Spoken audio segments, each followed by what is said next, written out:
Muñoz Grecia, Presente. Barrientos Zavala Leonel, Presente.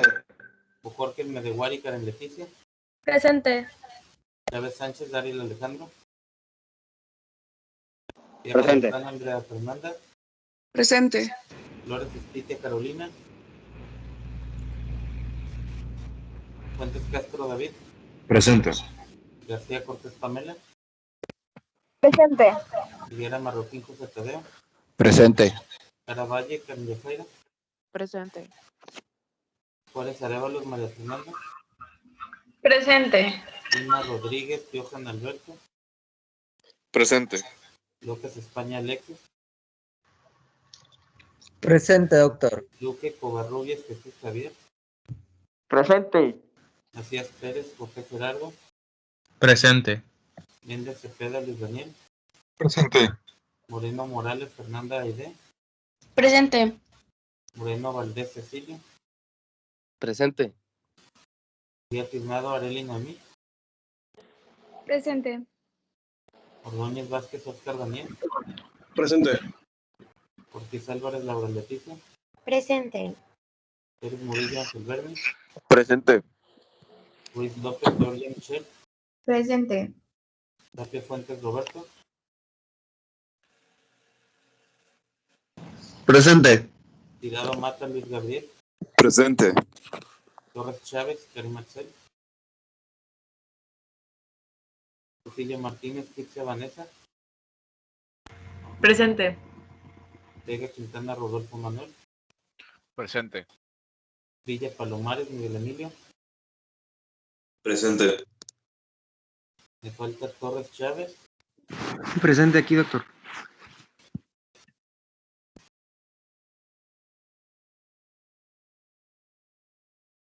y Flores Estitia Carolina.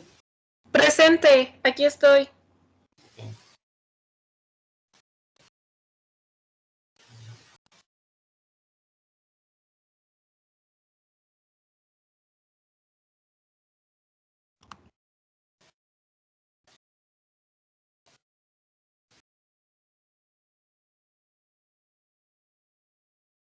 Ok, están viendo la presentación, ¿verdad?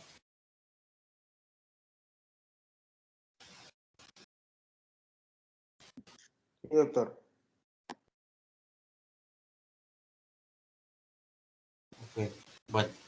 Entonces, no sé si habrán visto las presentaciones de los que les mandé de YouTube, no sé si vieron ahí los enlaces. Creo que son mucho mejores que las que yo tengo aquí. Sin embargo, pues básicamente es reforzar lo mismo, los mismos comentarios, ¿no? Resulta que la tuberculosis es la principal causa del mundo como causa infecciosa de muerte. Primero, pues obviamente tenemos las enfermedades respiratorias, como por ejemplo pueden ver aquí, dice lower respiratory infections, ¿no? Está más alto que tuberculosis, que está acá más abajo. Pero estas lower respiratory infections se refiere a estreptococos, neumococos, acinetobacter, o sea, cualquier otro microorganismo, pero todos juntos. En este caso, tuberculosis por sí sola es superior a cualquier otro microorganismo que cause muertes en el mundo. Muchas más muertes por tuberculosis que por cualquier otra enfermedad infecciosa. Y el ser humano es prácticamente el único reservorio de Mycobacterium tuberculosis. Teóricamente, como vieron ahí en la presentación del doctor Caminero, pues también podemos tener ahí gatos o algunos otros reservorios medio raros. Sin embargo, en realidad es raro. Las vacas, lo que es Mycobacterium bovis, también es una causa de esta enfermedad. Sin embargo, es menos del 1% de todos los casos que hay en todo el mundo. Entonces, en realidad, cuando uno se infecta es porque tuvo contacto con una persona enferma. Bueno, aparentemente esta es probablemente es la enfermedad infecciosa que más tiempo tiene dentro de la historia. Así que no vamos a perder esta infección hasta que no tengamos una vacuna efectiva.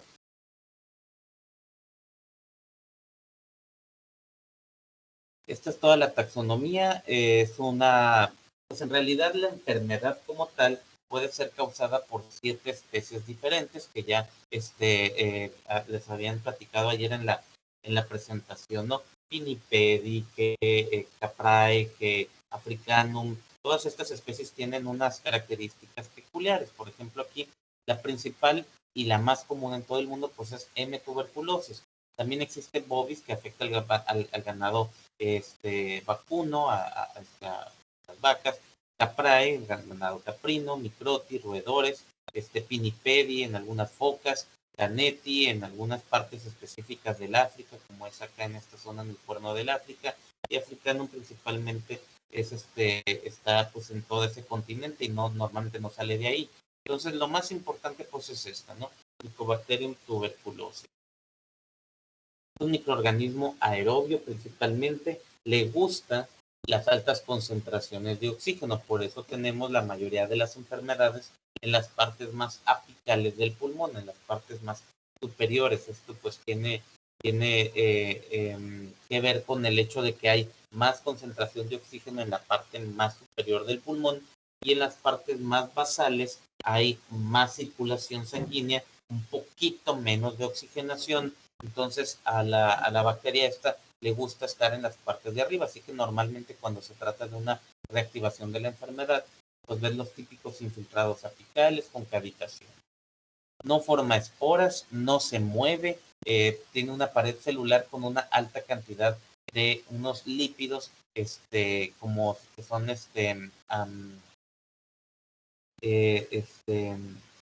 el arabinomanano y otros componentes, ácidos micólicos que le confieren una capacidad de resistencia muy alta. Es muy difícil poder matar a esta bacteria. Un solo medicamento no es capaz de matarla, al menos no cuando está causando una infección plenamente establecida, cuando hay millones de bacterias en el cuerpo humano. Entonces, como ya lo habíamos visto en una de las primeras clases que vimos, las infecciones crónicas necesitan una combinación de medicamentos, como es en VIH, que ya vieron que tienen que dar 2, 3 tipos de antirretrovirales para poder mantener al paciente controlado. En el caso de tuberculosis necesitas de pérdida 3 medicamentos y para tener un tratamiento acortado, o sea, lo más rápido que se pueda curar al paciente, pues necesitamos de pérdida 4 medicamentos. Y cuando la enfermedad se hizo resistente, lo que llamamos tuberculosis multiresistente, pues necesitamos a veces hasta 6, 7 u 8 medicamentos para poder curar al paciente. Una ventaja pues es que tiene un crecimiento lento, como dice aquí, hasta de 20 horas. Entonces tú puedes poner a la bacteria a crecer y vas a tener el cultivo probablemente como en 2 meses. Si tienes suerte, en medios de cultivo líquidos puedes tener probablemente el desarrollo en el lapso de unas cuantas semanas, ¿no? Un par de semanas. Sin embargo, esto es muy diferente de una bacteria aerobia convencional, como llamémosle Escherichia coli o Klebsiella pneumoniae, en donde tú puedes sembrarla hoy y para mañana a lo mejor tienes un crecimiento. Pues esa es una desventaja, el hecho de que crezca tan lentamente. Lo bueno es que no causa enfermedad tan rápido. Una persona que se enferma normalmente no está en tu consultorio a la semana porque tiene mucha tos, tose con flemas y trae pérdida de peso y suda en las noches. En realidad es una enfermedad de evolución subaguda. O sea, el paciente se presenta a tu consultorio porque tiene semanas a meses sintiéndose mal y cada vez peor. Algunos pacientes vienen aquí ahorita en finales del 2020 porque empezaron a toser desde finales del 2019 y durante todo este año, pues que les han dado que para la garganta, que para las amígdalas, que para una bronquitis, que ahora trae neumonía, que a lo mejor es una tifoidea, hasta que a alguien se le ocurre hacer una radiografía, se ven los infiltrados típicos de tuberculosis y ya se sospecha la enfermedad. Entonces, no esperen que el paciente que llega con ustedes y que tiene dos días o una semana o 2 semanas sintiéndose mal, tuberculosis en realidad es poco probable, no es la historia natural de la enfermedad. Bueno, la principal técnica para el diagnóstico es la típica baciloscopía, ¿no? Es una técnica que ya tiene décadas utilizándose. Es una técnica de la cual ya habíamos hablado, que implica pues calentar una laminilla, o la función de Kim-Jun es una modificación en donde no se tiene que calentar la laminilla, pero tiene una sensibilidad baja. Aquí ustedes pueden ver una sensibilidad descrita como del 60%. Y pues eso es bien importante porque me han llegado aquí muchos pacientes diciéndome que pues habían pensado en tuberculosis, pero no tienen tuberculosis porque las baciloscopias salieron negativas. Entonces vienen para que les diga qué es lo que traen, ¿no? Cuando tienen todo el cuadro clínico. Entonces acuérdense que con una sensibilidad tan baja, 4 de cada 10 pacientes con tuberculosis te van a salir esa prueba negativa y eso no te descarta la enfermedad. Eso es lo más importante. No descartar la enfermedad solo por la baciloscopía negativa. Aquí puedes ver cómo se ven los bacilos muy pequeñitos en un campo azul que pues es una especie de azul de metileno que sirve de contrastante y muchas veces pues no se alcanzan a ver los bacilos. Tiene mucho que ver con la habilidad del técnico, ¿no? Del microbiólogo, que sepa hacer bien la tinción y luego que tenga habilidad para buscar y encontrar estos bacilos. Se esconden mucho. La famosa tinción de Sir-Nielsen, la Tingyun, que ya les había dicho que es una modificación de esta técnica. Los bacilos están muy pequeñitos, entonces eso limita la capacidad de que lo puedan ver un microbiólogo. Y como pueden ver aquí, con unos poquitos microorganismos no lo vas a detectar. Necesitas miles de bacilos en el esputo para que en este frotis lo encuentres positivo.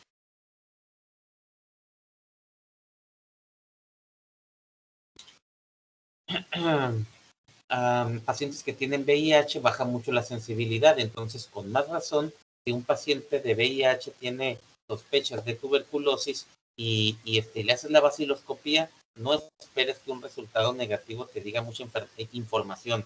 O sea, si sale negativo, tú no le haces mucho caso. Tienes que seguir pensando en la tuberculosis. La sensibilidad de la prueba puede aumentar un poquito si le haces una segunda muestra, como pueden ver aquí, hasta 10%. Por eso normalmente pedimos 3 muestras, le decimos baciloscopía seriada, porque normalmente se tienen que hacer 3. Pero ya no hacemos 4, o sea, lo puedes hacer, pero tal vez ya no sirva de mucho. Como pueden ver aquí, ese 60% de sensibilidad, si tú le repites la prueba, no sé, el siguiente día, pues a lo mejor aumentas la sensibilidad a un 70%. Y si te siguen saliendo negativas y le haces una tercera prueba, una tercera baciloscopía, solamente incrementas esa sensibilidad un 2%. Entonces, pues no estoy seguro si esté cuantificado una cuarta baciloscopía, cuánto más te vaya a subir. Entonces, difícilmente, si te sale negativa en las primeras 2, difícilmente te va a salir positiva la tercera. Pero normalmente pedimos las 3, porque de repente, pues sí hay algunos casos raros que hasta la tercera baciloscopía sale el resultado. Bueno, esta es la tinción de auramina rodamina, ya la habíamos platicado en otra clase, que es una tinción fluorescente que te permite demostrar un par de bacilos en un campo donde un otro, mucha más facilidad, pues porque brillan. Sin embargo, pues en nuestra actualidad, en nuestra realidad, esto no es posible. ¿Cuál es la prevalencia mayor de enfermedad? La verdad es que afortunadamente no es acá en América Latina. Es una enfermedad que principalmente la encontramos en países de Asia y de África. Aquí pueden ver en la mayoría de ellos en donde tienes básicamente tuberculosis, en cuáles de ellos tienes la combinación de tuberculosis con VIH, y en cuáles de ellos tienes más pacientes con tuberculosis y enfermedad multidrogoresistente. Estos de aquí de en medio, pues son los países más tronados porque tienen una epidemia de las dos enfermedades, inclusive con multidrogoresistencia. Entonces, casi el 90% de todas los pacientes con tuberculosis están en el otro continente. Sin embargo, pues desgraciadamente dentro de México, pues Baja California es el que más casos tiene de tuberculosis en todo el país, ¿no? O por lo menos dentro de los estados que más tuberculosis tiene en todo el país. Para el 2017, estos son datos publicados hacia el 2018, pues nos dice que había aproximadamente unos 10 millones de casos distribuidos pues, en todo el mundo. ¿Y cuántas personas estaban? Esas son las personas enfermas. Eso es una cosa muy importante. O sea, una cosa es estar enfermo de tuberculosis y otra cosa es estar infectado. Igual que VIH, pues tú puedes tener la infección, pero no necesariamente estás enfermo. Lo mismo con COVID, ¿no? Que le llaman mucho ahorita a los pacientes asintomáticos, pues porque están infectados pero no están enfermos. Esto es particularmente común en tuberculosis, en donde se estima que probablemente 30% de toda la población del planeta tiene la infección. O sea, de todos ustedes que son como 30, probablemente 10 de ustedes tienen tuberculosis. No están enfermos y a lo mejor nunca lo estarán, pero ya están infectados. Y si sus defensas bajan porque les pega SIDA, porque les pega diabetes, porque les pega un cáncer, probablemente puedan desarrollar esta enfermedad. ¿A qué nos referimos por la infección? Pues a que tienes una prueba de tuberculosis latente positiva, como es el PPD, la famosa tuberculina, o el actual cuantiferón. Entonces, si ustedes se hacen esa prueba y salen positivos, pueden estar seguros que están infectados. Y como en Mexicali, pues es una de las ciudades en el país con más tuberculosis, pues entonces no se me haría nada raro que algunos de ustedes me digan que resultaron positivos, ¿no? ¿Cuáles son las tendencias? Pues sí ha disminuido esta infección, pero muy poco y muy lentamente. Entonces se han establecido algunas estrategias mundiales para tratar de erradicar a la tuberculosis de la faz del planeta. Si el ser humano es el único paciente infectado, el único reservorio del planeta, pues si los curas a todos los que están infectados, entonces ya no vas a tener la enfermedad. Yo en lo personal creo que es imposible que eliminemos esta enfermedad si es que no tenemos una vacuna en algún momento. Pero bueno, estas son las metas, los targets que dice aquí esta estrategia de MTV, que se supone que para el 2035, o sea, dentro de 15 años, quieren reducir el porcentaje de todos los pacientes con tuberculosis a un 95%, o sea, que nada más exista el 5% de los tuberculosos que hay en la actualidad.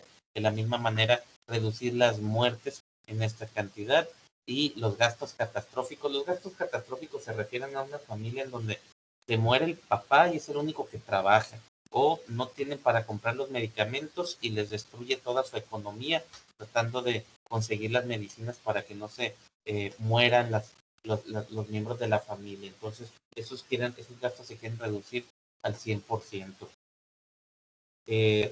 La veo difícil, ¿no? Esta es la tendencia que deberíamos de llevar para poder llegar a estas metas en el 2035. O sea, ya deberíamos de tener una reducción superior al 20% en el caso de las incidencias para el 2020, y estos en el caso de las muertes deberían de reducir al 35%, que hasta donde tengo entendido pues estamos muy lejos, sobre todo en nuestro país. Es esta misma grafiquita, así es como deberíamos de estar y así es como vamos. Esto es en las Américas, ¿no? En todo lo que es este continente, fuera de lo que es Estados Unidos y Canadá, que han logrado contener mucho esta epidemia, pues en realmente los países latinoamericanos no es así. La verdad es que vamos con una reducción muy lenta. ¿Quiénes son las personas más afectadas? Principalmente hombres más que mujeres, probablemente pues por las actividades que desempeña el hombre, pero pues la verdad es que las mujeres ya cada vez salen más a trabajar, salen pues no sé, tienen una vida mucho más libre de las que tenían antes, pues mi abuela y mi madre, que salían mucho menos. Ahora hay más actividades sociales, etcétera. Y afortunadamente en cuanto a las edades, es mucho más afectado el grupo de los adultos. Como pueden ver aquí, cambia mucho la incidencia después de los 15 años, en comparación con los menores de 15 años.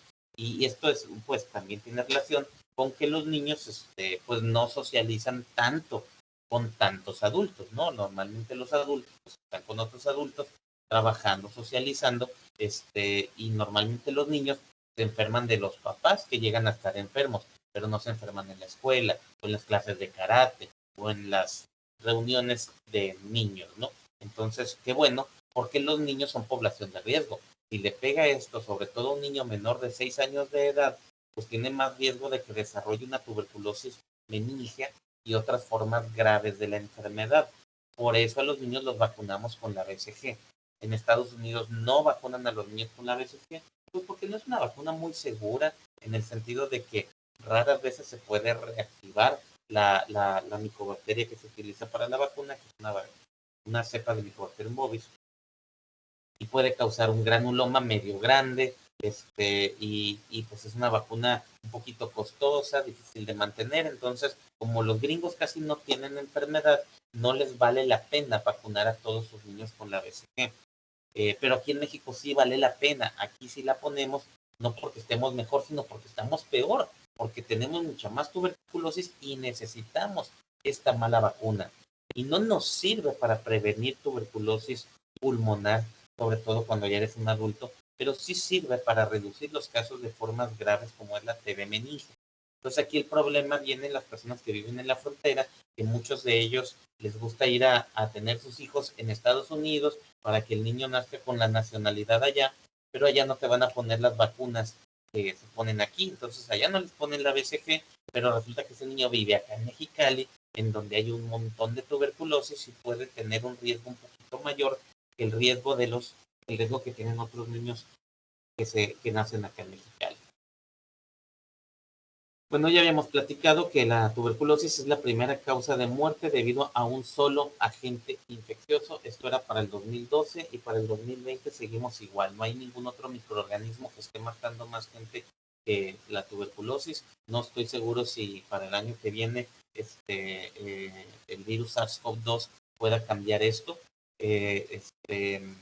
porque en realidad la mortalidad del SARS-CoV-2 sigue siendo como del 2%. Se infecta muchísima gente, pero todavía no logra infectar la cantidad de gente que tiene tuberculosis y pues la tuberculosis no ha disminuido progresivamente y SARS-CoV-2 es una enfermedad que eventualmente tendremos una vacuna, así que yo creo que vamos a seguir con las mismas estadísticas.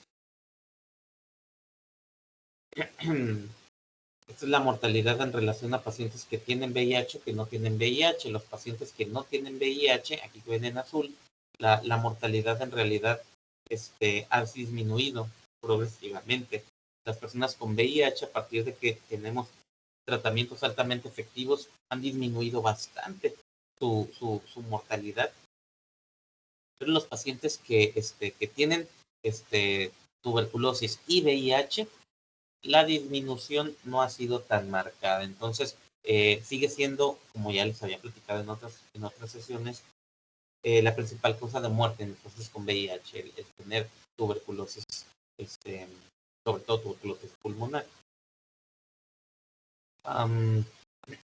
Bueno, pues la incidencia en México, como pueden ver, pues la verdad es que no estamos bajando como deberíamos para poder llegar a hablar sobre la eliminación de esta enfermedad en algún momento. En México la epidemiología es pues, similar a lo que se ha descrito en todo el mundo. Son principalmente adultos, hombres, los que tienen más la infección. No es como que raro en las mujeres, en realidad veo muchas mujeres con tuberculosis, pero sí, la cantidad de hombres duplica la cantidad de mujeres. Esta es una tablita que la verdad está muy sesgada porque tiene muy pocos números, entonces no nos sirve de mucho. En Baja California, pues la incidencia también ha sido hacia la alza, al menos en las últimas décadas. No tengo evidencia de que estos números estén bajando. En realidad, insisto, Baja California, particularmente lo que es Tijuana y en segundo lugar Mexicali, pues son unas de las ciudades con más tuberculosis en todo el país. Así que todos los médicos de esta ciudad o de estas ciudades deben de conocer a la tuberculosis muchísimo, o sea, no como las generalidades o las bases. Tienen que ser capaces de tratar o por lo menos diagnosticar pacientes con tuberculosis. Me han llegado muchas recetas de pacientes que dicen que fueron a buscar las medicinas porque un médico les dijo que tenía tuberculosis, pero no encuentran las medicinas. Y efectivamente sí tienen tuberculosis, pero les dan una receta para Rifater, no un medicamento que ya iba de salida cuando yo estaba estudiando medicina. Ya no existe el Rifater. Entonces, el hecho de que alguien lo recete es alguien que pues se quedó muy obsoleto, y esto es algo que tienen que tener pues una actualización cada cierto tiempo. Y ustedes que están ahorita empezando pues su vida profesional o que empezarán la vida profesional los próximos años, estoy convencido de que tienen que saber diagnosticar bien la enfermedad, explicarle bien al paciente, saber en quiénes tienes que sospechar la enfermedad y eventualmente inclusive darles tratamiento. Deben de saber ustedes que los principales tratantes de tuberculosis en México y en todo el mundo son médicos generales, ¿eh? No crean que son médicos internistas, neumólogos, ni mucho menos infectólogos. A mí, como infectólogo del Hospital General, me deben de mandar los pacientes con tuberculosis que tienen diabetes, sobre todo descontrolada, que tienen VIH, que le empezaron el tratamiento de TB y que no estaban respondiendo, que se curaron de la tuberculosis hace años y otra vez traen la enfermedad, o que sospechan fuertemente tuberculosis, pero como que tiene otras cosas raras y no están seguros y todas las pruebas de tuberculosis que salen negativas, mándalas. Y esos pacientes son los que yo debo de estar viendo. Pero un paciente que tiene el cuadro clínico, que tiene factores de riesgo, que tiene la radiografía toda típica de tuberculosis, tosiendo con sangre, etcétera, etcétera, empieza el tratamiento. Si te salen las vaciloscopias positivas, empieza el tratamiento. Y esos pacientes, la gran mayoría, se van a curar. Entonces el seguimiento se queda en el centro de salud, con el médico general, el médico de primer contacto. Entonces, no piensen que esta es una enfermedad como que del infectólogo. Yo voy a ver los casos muy seleccionados. Ustedes tienen que poner mucha atención en estas clases porque esta es una enfermedad que le toca al médico general. ¿Cómo se transmite? Pues principalmente por vía aérea, por estas gotitas de... si vieron la plática ayer del doctor Caminero, pues nos muestra muy claramente la cantidad de microorganismos que se pueden distribuir cuando una persona solamente está hablando, mucho más cuando estornudan y muchísimo más cuando tosen. Sobre todo pues porque, por lo que él comentaba, ¿no? Las personas que estornudan, pues sí, son muchísimos bacilos muy concentrados, pero estornudas 1 o 2 veces en el día y no todos los días. En cambio, una persona que está tosiendo en esta enfermedad normalmente está tosiendo todo el día, en accesos durante muchas horas y cada vez más. Entonces, es principalmente por la vía aérea como se contamina esta enfermedad.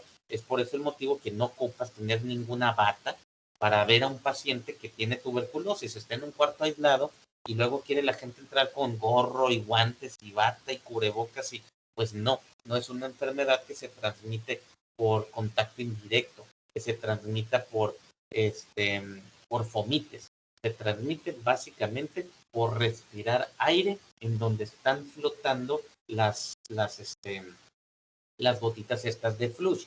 Entonces la única protección que necesitas es un cubrebocas N95, nada más. Y una vez que el paciente vino a tu consultorio y está tose y tose y tose y resulta que la sospecha es tuberculosis, tienes que saber que las bacterias se quedan flotando ahí en el aire y todavía te puedes poner a ellas durante 30 minutos después de que el paciente se fue del consultorio. Y técnicamente una sola gotita trae suficientes cantidades de bacilos para enfermarte. Entonces hay que procurar tener los cubrebocas N95, pues sobre todo en clínicas donde se ve mucho paciente de tuberculosis, cuando vas a ir a ver enfermos en un centro de rehabilitación o pacientes en las cárceles, en las prisiones, particularmente pues aquí que es el consultorio de infectología, pues nos llegan pacientes de tuberculosis prácticamente todos los días. Entonces tenemos que usar cubrebocas N95 pues todo el tiempo, sobre todo cuando son pacientes de primera vez. Sabrán ustedes que cuando ya empezamos tratamiento, rápidamente el paciente deja de ser infeccioso. Por eso también la premura de empieza el tratamiento cuando tiene sospechas de la enfermedad, porque si bien no hay urgencia, porque no es una enfermedad rápidamente progresiva, el paciente no se te va a morir en una semana o en un mes de tuberculosis. Esos pacientes tardan meses o años en morirse y no se toman el tratamiento. Pero no hay urgencia, pues tienes tiempo para salvarle la vida. La cuestión es que ese paciente está diseminando la enfermedad para otras personas. Y particularmente cuando me dicen, no, pues estoy casado, tengo hijos, tengo un niño de 1 año y otro de 5 años, híjole, no, pues empieza el tratamiento pronto. A lo mejor el tratamiento no va a ser efectivo, a lo mejor no era tuberculosis, pero si sí era, rápidamente vas a bajar la carga bacteriana y reduces la infecciosidad del paciente, el riesgo de contagio.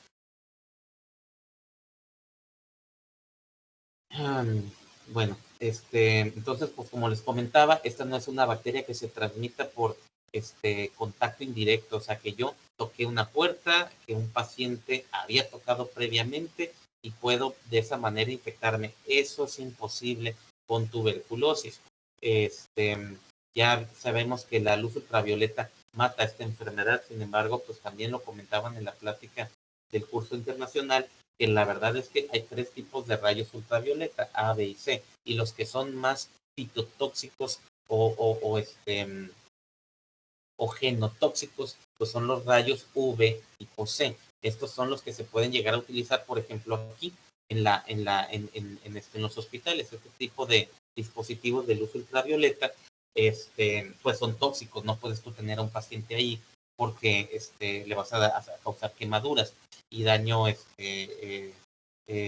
pues por radiación. En cambio, pues sirve para matar muchas bacterias, incluyendo Mycobacterium tuberculosis. Esto del sol en realidad pues no es tan efectivo, pero no necesitas batas y guantes, lo que sí necesitas es un cubrebocas N95 para protegerte.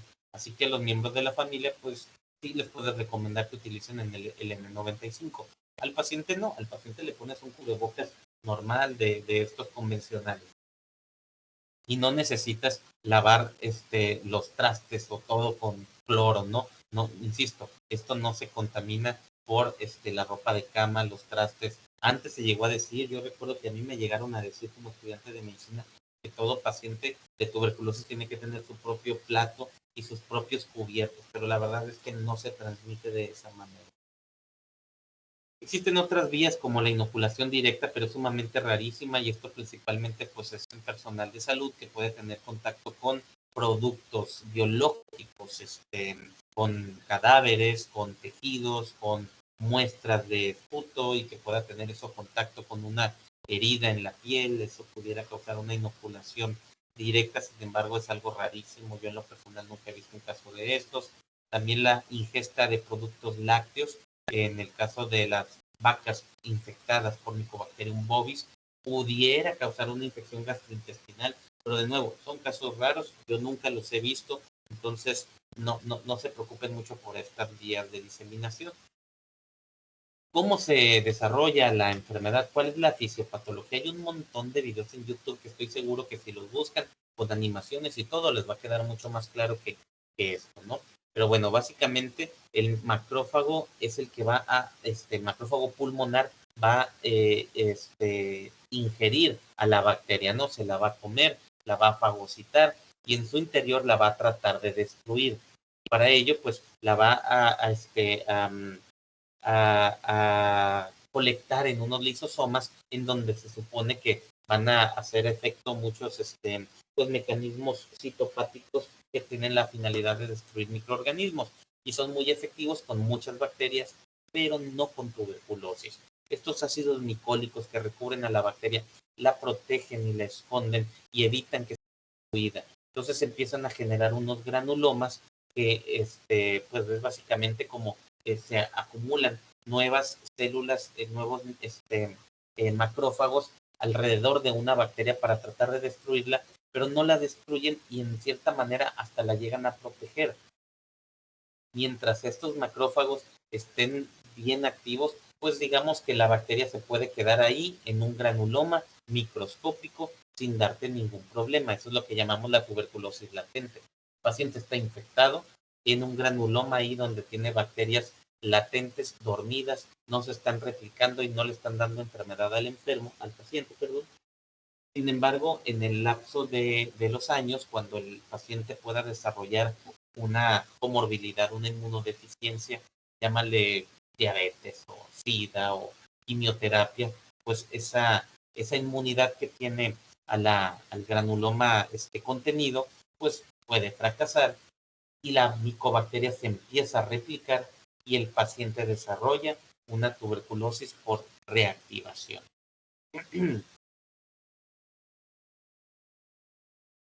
En un paciente inmunodeprimido, pues no se logra contener la bacteria, así que se disemina por la vía linfática y hematógena. Le llamamos tuberculosis linfohematógena. Y normalmente en el pulmón la vemos así como todos estos micronódulos. No crean que esto es lo más común. En realidad esto es relativamente raro. Bueno, no mucho, pero lo vemos probablemente en 1 de cada 10 o 20 pacientes.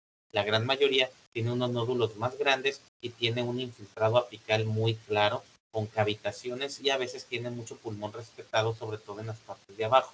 Pero en individuos que tienen una inmunidad comprometida, como los de SIDA, sobre todo los pacientes que tienen SIDA, la bacteria se disemina por sangre y se va a donde quiera que haya sangre. Entonces, tenemos tuberculosis en el cerebro, tenemos tuberculosis en los riñones, en el hígado, en los ganglios linfáticos, hasta en el hueso, y pues en el pulmón le llamamos tuberculosis miliar. Pero si tú ves esto, pues tienes que asumir que el paciente tiene riesgo de desarrollar la enfermedad en cualquier otra parte del cuerpo. En el riñón no es nada raro que se encuentre también en el riñón.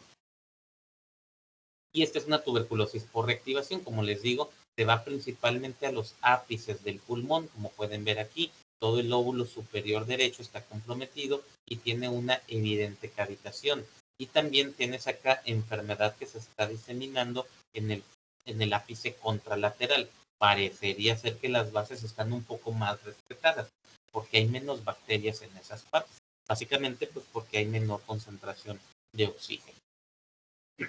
Bueno, esta es la explicación esquematizada de esta diseminación de la enfermedad. Principalmente, pues llega la bacteria y entra pues por unos relevos inmunológicos que son nuestros ganglios peritraqueales. A veces esa es la única manifestación de la tuberculosis, que se queda en los ganglios, y en una radiografía vas a ver una adenopatía crecida, o sea, el hilio pulmonar de un lado normalmente es uno.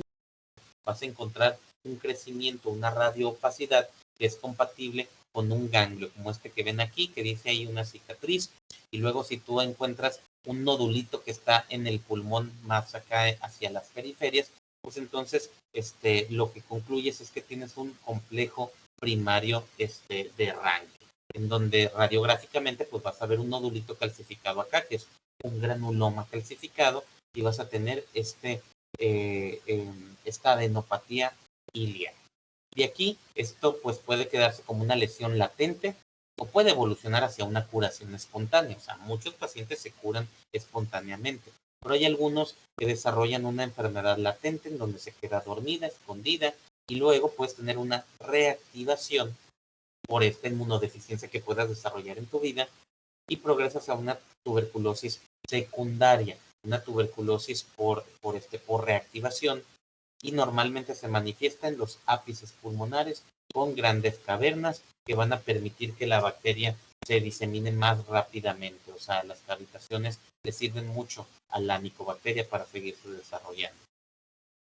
Puede que progreses hacia una enfermedad miliar, donde vas a tener desarrollo de estos pequeños granulomas en el hígado o en el riñón, y también eso tiene que ver pues con esta diseminación hematógena en pacientes inmunodeprimidos. Bueno, estas son definiciones que no son tan importantes. ¿Cuál es el nódulo de Gone? Pues pequeñas zonas de consolidación que puedes encontrar, sobre todo hacia la periferia del pulmón, y cuando también tienes una afección ganglionar, pues entonces tienes el nódulo de Gone con la adenopatía iliar. Esto es ya el complejo de Gone. Y cuando tienes una calcificación y normalmente hasta un derrame pleural en ese mismo lado, pues ya concluyes que es el complejo primario de Ranke. Estos son conceptos viejitos que te ayudan para determinar o digamos que te apoyan tu diagnóstico de una infección tuberculosa primaria de un paciente que se acaba de infectar de tuberculosis. Esto normalmente lo vas a encontrar en los contactos de los pacientes infectados. O sea, una persona que tiene la tuberculosis se llama un caso índice. Tú como médico general estás obligado a hacer una búsqueda de contacto. ¿Con quién vives? ¿Con quién convives? ¿Con quién trabajas? ¿Con quién pasas la mayor parte del tiempo? ¿Cuántas horas con cada una de esas personas?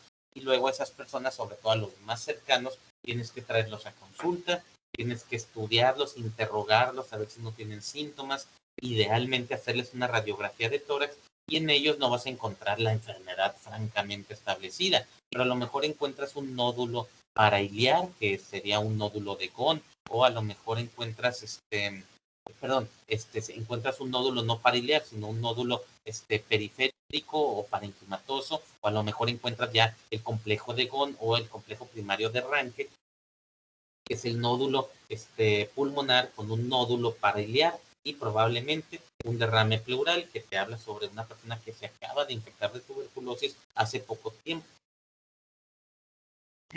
Aquí tienen la clasificación que les menciono.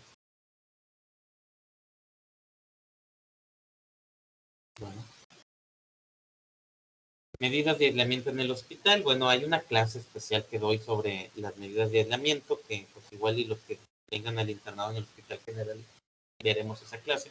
Pero bueno, aquí no hay mucho que discutir. Lo más importante es el N95. Olvídate de todo el equipo de protección personal. Esto es más que suficiente. Idealmente en el hospital tienes que tener unos cuartos separados en donde la ventilación es diferente. Lo que el paciente tose y respira no debería poder salir de ese cuarto y que otro paciente u otro médico lo pudiera respirar.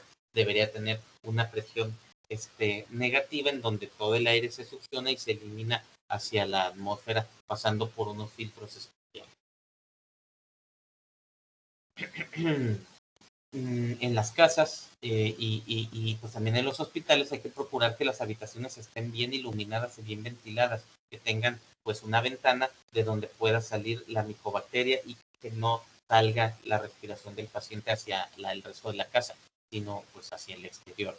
El paciente tiene que utilizar una mascarilla quirúrgica y pues estar de preferencia solo la mayor parte del tiempo o sacarlo de la casa para que esté pues en el patio, en aire libre, pues es mucho menos infeccioso que en áreas cerradas. Lo mismo que en COVID-19, ¿no? Todas estas infecciones de transmisión aérea, pues se transmiten mucho más fácil cuando el paciente se encuentra en un cuarto cerrado. Y yo creo que el doctor Caminero lo explica muy bien, ¿no? Una persona que tiene una infección viral, pues normalmente esa infección viral puede empezar por vías respiratorias altas. Es por eso que es mucho más infeccioso el COVID-19 que la Mycobacterium tuberculosis, porque la tuberculosis tiene que llegar hasta el pulmón, tiene que llegar a vías respiratorias más profundas. Bueno, esa es la última diapositiva. No sé si tienen alguna duda, alguna pregunta o algún comentario.